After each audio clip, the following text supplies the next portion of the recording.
எல்லாருக்கும் வணக்கங்க. Welcome to digital Bharathi. So day 2 counselling முடிஞ்சிருக்கு குரூப் 2Aக்கு. So almost 377 first day 24 vacancy. அதாவது கவுன்சிலிங் வந்தவங்க எடுக்காமல் போனாங்க, இல்லை கவுன்சிலிங்கே வராமல் இருந்தாங்க. ஸோ இந்த நாளில் உங்களுக்கு வந்து இப்போ ஆல்மோஸ்ட் பார்த்திங்கன்னா ஒரு 5% பீப்புள் வந்து வர்றது கிடையாது. ஸோ அதனால் என்ன ஆகும், பின்னாடி இருக்கிறவங்களுக்கு சான்சஸ் வந்து நிறையா ஆகும். சரிங்களா? இப்போ வந்தவங்க ஏதாவது ஒரு போஸ்ட்டை எடுத்துருவாங்க, வராதவங்களுடைய வேகன்சி அப்படியே பின்னாடி இருக்கிறவங்களுக்கு வரும். இப்போ நம்ம பார்டரில் இருக்கிறோம் அப்படின்னா, இப்போ எம்பிசி வேகன்சியில் நான் வந்து ஒரு 1000 ரேங்க்கில் இருக்கிறேன்னா எனக்கு சான்சஸ் நிறையா வரதுக்கு வாய்ப்புகள் நிறையா இருக்குது. ஸோ 1100 1200 அப்படின்ற அளவுக்கு போகுங்க. ஸோ பின்னாடி இப்போ எவ்வளோ பேர் வேகன்சி இருக்கோ அந்த வேகன்சி பின்னாடி இருக்க ஆப்சன்டீஸ் எல்லாமே வேகன்சியாக மாறும். பின்னாடி இருக்கிறவங்களுக்கு வர வாய்ப்புகள் நிறையா இருக்குது. ஓகே. ஸோ இன்றைக்கி பொதுவாக போன டிபார்ட்மெண்ட் டே 2ல் பார்த்திங்கன்னா மோஸ்ட்லி இந்த செக்ரட்டரியேட் நிறைய போயிடுச்சு. எல்லோரும் இந்த ஃபர்தர் ஸ்டடீஸ், இந்த குரூப் 1 யூபிஎஸ்சி படிக்கிற ஆஸ்பிரண்ட்ஸ் நிறைய பேர் செக்ரட்டரியேட் எடுத்துட்டாங்க. இன்ஃபேக்ட் அவங்களுக்கு ப்ரொமோஷன் சான்சஸும் நிறையா இருக்கும். 2011 பேட்ச் 2012 பேட்ச் ஆல்மோஸ்ட் ஒரு 600 பீப்புள் இருப்பாங்க. அந்த பேட்ச்க்கு இப்போ தான் ப்ரொமோஷன் கொடுத்துட்ருக்காங்க. நிறைய பேர் இப்போ பேனலில் இருக்காங்க. அவங்க போன உடனே இப்போ போய் ஜாயின் பண்ணுறவங்களுக்கு அந்த வேகன்சி இன்னும் ஒரு 2 வருஷத்தில் அப்படியே மெதுவாக விழ ஆரம்பிக்கும், எடுத்துருவாங்க. லெஜிஸ்லேட்டிவ் அசம்பிளி நான் முன்னாடியே சொல்லியிருந்தேன், அது கூட நேற்று எடுத்திருந்தாங்க. அது ரொம்ப நல்ல டிபார்ட்மெண்ட், வெரி பவர்ஃபுல். ஸோ அது உங்களுக்கு இருந்தது அப்படின்னா நீங்கள் கண்டிப்பாக அதை கன்சிடர் பண்ணுங்கள். அதாவது உங்களுக்கு சாதா அசிஸ்டன்ட் மற்ற அதர் தென் லா ஃபினான்ஸை விடவே இது ரொம்ப நல்லாயிருக்கும். அசம்பிளி ரொம்ப நல்லாயிருக்கும். ஸோ அதெல்லாம் நீங்கள் கன்சிடர் பண்ணி நீங்கள் எடுங்க. இன்னும் பிஎஸ்டிஎம் வேகன்சி நேற்று தான் ஓப்பன் ஆச்சு, நல்லா எடுத்துகிட்ருக்காங்க.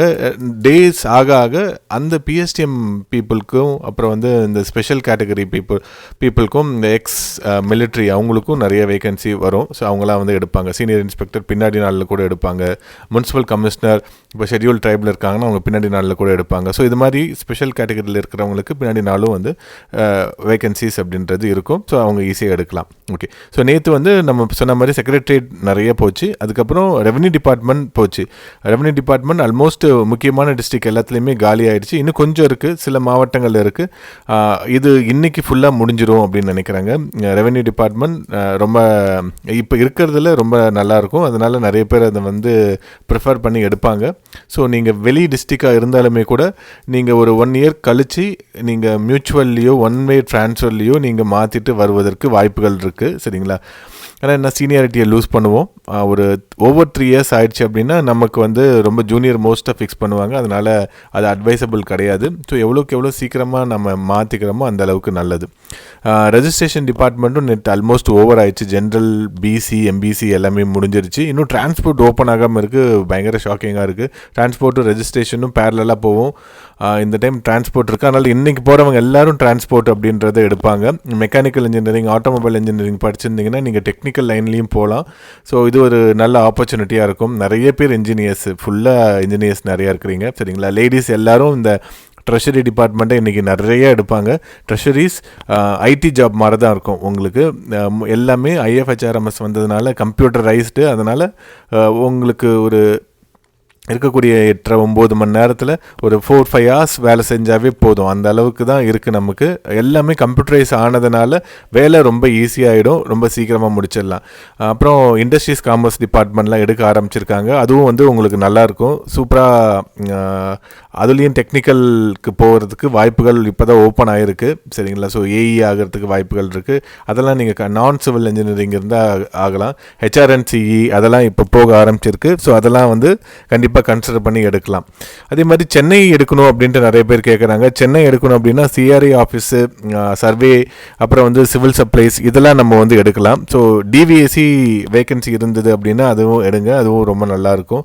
ப்ரமோஷன்ஸ் அதுலேயும் வந்து கொஞ்சம் சீக்கிரமாகவே வரும். அதில் ஸ்பெஷல் அசிஸ்டண்ட் ஆகிடலாம் சீக்கிரமாகவே.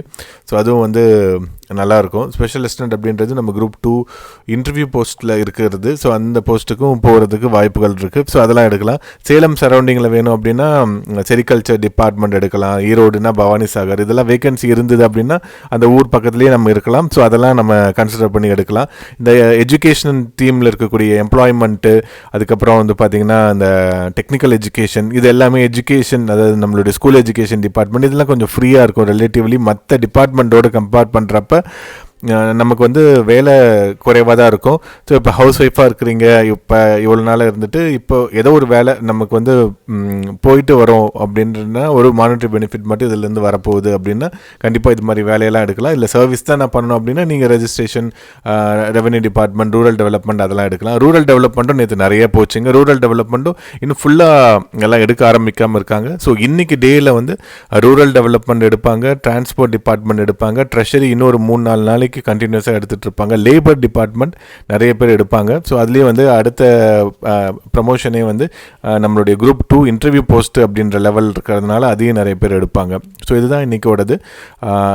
மோஸ்ட்லி டே 2 மாதிரியே தான் இந்த டே 3யும் இருக்கும். ரெவென்யூ, அப்புறம் வந்து ரெஜிஸ்ட்ரேஷன் மீதி இருக்கிறது, டிரான்ஸ்போர்ட், இது எல்லாமே போக ஆரம்பிக்குங்க. ஸோ ஃபர்தர் டேஸ் எப்படின்னு பார்ப்போம்.